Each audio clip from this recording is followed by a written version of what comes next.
Yes, Mr. Joseph Ochieno. Yeah, of course, the campaigns for speakership in the next parliament have started. Of course, Norbert Mao, the Justice Minister, is in the race. Princess Namuganza is also in. The incumbent speaker, Anita Mong, is also in the race. What is your expectation? What is your take as UPC elected president? I think, as I said elsewhere, the person who becomes a Speaker of Parliament should be a matter for parliamentarians.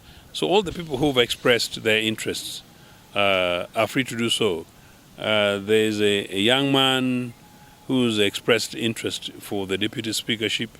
Is Emmanuel Wapakupulu, and he's arguing that he's got a right to be able to stand. But I think some of the other people are saying to him that, look, the position is already been ring-fenced for Anita Mong. Is NRM, Anita Mong, and my good friend Thomas Taeba, and so therefore there will be no contestation. I think when it comes to that, it gets a little bit tricky. There is the argument that NRA guys are saying that that there's a precedent set that speakers and deputy speakers serve 2 terms. I think if that's the case, let it be a constitutional thing that you get elected as speaker and you've been elected for 10 years, so that there's no election in between. But number 3, if that is as it may, as I said, my concern is if Anita is doing a fantastic job for NRA and for parliamentarians, and my good friend Thomas are doing a good job, let that be a matter for parliamentarians rather than for NRA's Central Executive Committee. And I think that really is where my issues are. But then number 3, you've talked about my Norbert Mao. I've even heard rumors that maybe my good friend Leader Wanyoto may be interested because Chris Barumuzi came and took a position on this matter. People think that he also wanted it, and so be it. I think when I look at history of this country, and I look at the last Mr. Speaker under UPC, was Francis Butagira. Okay. Francis Butagira was a fantastic Speaker of Parliament, and he was a speaker who was not dramatic, was not banging tables.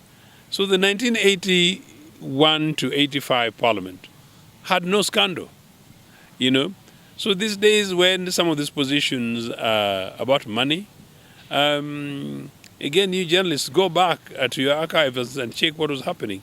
Parliament was purely a legislative arm of government. Parliament was never invaded. Parliamentarians were respected across the political divide, including members of Parliament who were known to be associated with NRA bandits in the bush. People were never hounded. So today, the situation is different, and that's why, ideally, Parliament needs to be able to have a speaker who is collegiate, who is cross-aisle,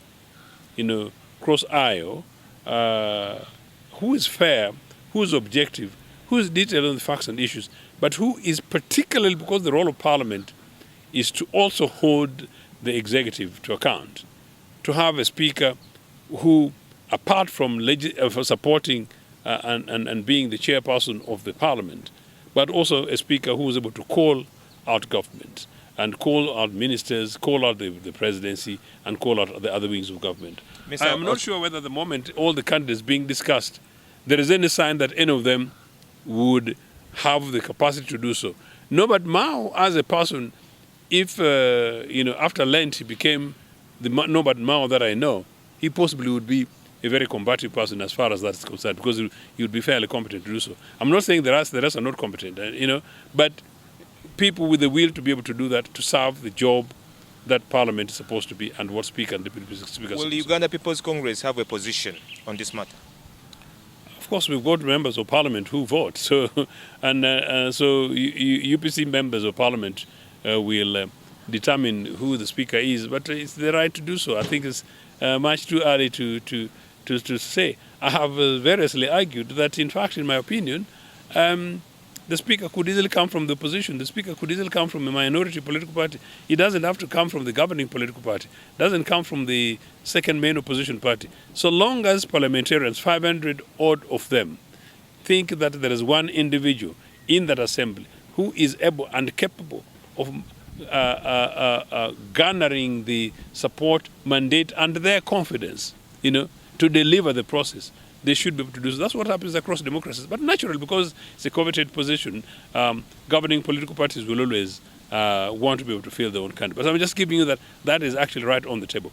A future UPC government would not mind, with the majority in parliament, would not mind the position of Speaker going to somebody else if such somebody else is somebody who is able to hold the government to account, but actually to become the genuine and fair, open presiding officer who has the support, mandate, and confidence of the House. About the big-sized parliament also? A future UPC government will reduce this House by more than half. The last assembly had 126. The 1980 parliament had 126 seats, okay? Merely 120. What UPC delivered in terms of health, education, infrastructure, economic growth, and recovery, then in that short period of time, NRA has not managed to half of them in 40 years. So with that small size of parliament. So a future UPC government would review the size of parliament, would review the size of government, including local government. A future UPC government would review, including whether or not some of these affirmative positions are necessary. I think as a president of the Republic of Uganda, I would review that urgently, and I would make sure that maybe this district women positions, position for disability, now even have a youth MP to go and talk about youth, and then there's a youth minister. It's a nonsensical waste of time and waste of money. There are many ways in which you can embed this. You can mainstream these positions in the existing seats. You can legislate to create a situation in which Parliament is still representative of the population. You can still embed. You can ring fence situations. You can give. There are ways in which I don't want to give out too many of my own big ideas. On these things. You can create a situation in which you have a representative number of people with living disabilities, young people, in the assembly, without necessarily coveting positions for them and giving them this excess, mad, almost criminal privilege in terms of amount of money that you give them.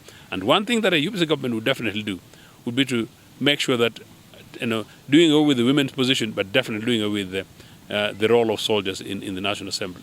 That is long overdue. Thank you so much, Mr. Ochieno. It's been an honor to host you today. May God bless you and never stop coming to talk to us. Absolutely. Yes. Thanks for having me. Thanks for having us as well.